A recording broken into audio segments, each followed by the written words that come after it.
સુરતના પીપલોદ ખાતે IBC building ખાતે મોકડ્રીલનું આયોજન કરવામાં આવ્યું। સિવિલ ડિફેન્સ ટીમને સાથે રાખી આ મોકડ્રીલનું આયોજન કરવામાં આવ્યું હતું। લોકોને સતર્ક અને જાગૃતિ લાવવા માટે સુરત શહેર અને જિલ્લામાં 6 સ્થળોએ ઓપરેશન અભ્યાસ મોકડ્રીલ યોજાઈ, જેમાં કટોકટીની સ્થિતિમાં સંબંધિત હવાઈ હુમલા, આગ જેવા કિસ્સાઓમાં બચવાની કામગીરીમાં ફસાયેલા વ્યક્તિઓને સુરક્ષિત અને સલામત સ્થળે લઈ જવાની કામગીરી કરવામાં આવી। હાઇડ્રોલિક મશીન સહિત સુરત ફાયર વિભાગની ટીમો પણ તૈનાત કરવામાં આવી। કલેક્ટર, પાલિકા કમિશનર, સુરત પોલીસ કમિશનર સહિતના અધિકારીઓ મોક ડ્રીલમાં હાજર રહ્યા હતા।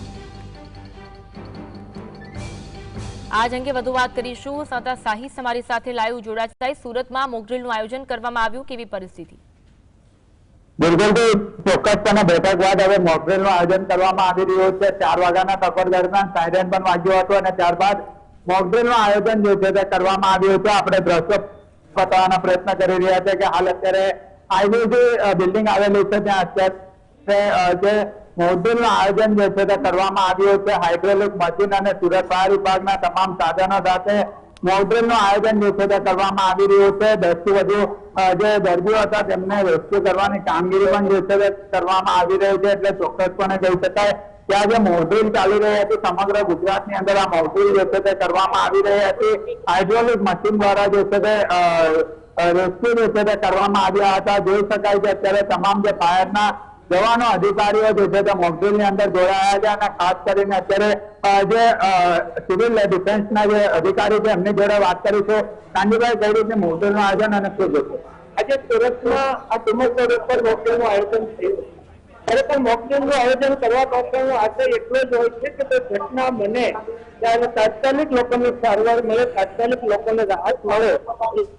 એજન્સી, ફાયર બ્રિગેડ તમામ તંત્રો આ ઘટના સ્થળે પહોંચીને લોકોને જાનમાલનું રક્ષણ કરે, જોઈએ ત્યારે હોસ્પિટલ પહોંચાડે, આ એક રિયલ છે। અને મોક ડ્રીલથી ખરેખર પબ્લિકને પણ ખબર પડતી હોય છે કે ઘટના બને ત્યારે આપણે કઈ રીતે બીજાના જાનનું રક્ષણ કરવા માટે કામ કરવું, એવા અર્થમાં આજે ખૂબ સરસ રીતે સુરતમાં આ મોક ડ્રીલ થયું છે।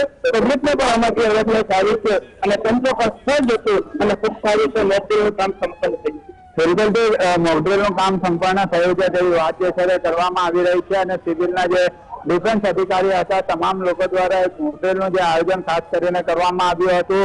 ઉચ્ચ અધિકારીઓ જે છે તે મોક ડ્રીલની અંદર જોડાયા હતા અને ખાસ કરીને જોઈ શકાય કે અત્યારે તમામ જે ટીમો જે છે તે અત્યારે કામે લાગી હતી। ગુજરાતની અંદર ખાસ કરીને કેન્દ્રનો આદેશ હતો, ત્યારબાદ બેઠકોનો દોર કરવામાં આવ્યો હતો। બેઠક બાદ જે રીતના મોક ડ્રીલનો જે છે તે આયોજન કરવામાં આવ્યું હતું અને અત્યારે જોઈ શકાય છે જે તમામ ટીમો જે છે તે અત્યારે કામગીરી જે છે તે કરતે નજરે પડી રહી છે અને અત્યારે મેડિકલની ટીમ હોય કે તમામ લોકો કામગીરી કરી રહ્યા છે। કોઈ પણ મોક ડ્રીલથી ગભરાયા હોય તો તાત્કાલિક મેડિકલ ચેકઅપ સહિતની ટીમ કામગીરી જે છે તે કરવામાં આવી રહી છે। એટલું જ નહીં પરંતુ જયારે મોક ડ્રીલ ચાલી રહી છે ત્યારે સુરતવાસીઓ પણ ખાસ કરીને અહીં જોવા માટે ઉમટી પડ્યા છે અને જે રીતના લોકોને મોક ડ્રીલથી એક જાગૃતતા આવે તે માટેના પ્રયાસો કરવામાં આવી રહ્યા છે। જી, જોડાવા માટે અને માહિતી આપવા માટે। તો સુરતમાં પીપલોદના આઈબીસી બિલ્ડિંગમાં મોક ડ્રીલનું આયોજન કરવામાં આવ્યું। તમામ નાગરિકોને આ અંગે એલર્ટ કરવામાં આવ્યા હતા। લોકોને સતર્ક રહેવા અને જાગૃતિ ફેલાવવા માટે 6 સ્થળો પર સુરતમાં મોક ડ્રીલનું આયોજન કરવામાં આવ્યું હતું। કટોકટી અને આગ લાગતા ફસાયેલા લોકોને સુરક્ષિત સ્થળે લઈ જવાની કામગીરી આ મોક ડ્રીલ દરમિયાન કરવામાં આવી હતી। કલેક્ટર, પાલિકા કમિશનર સહિતના અધિકારીઓ મોક ડ્રીલમાં હાજર રહ્યા।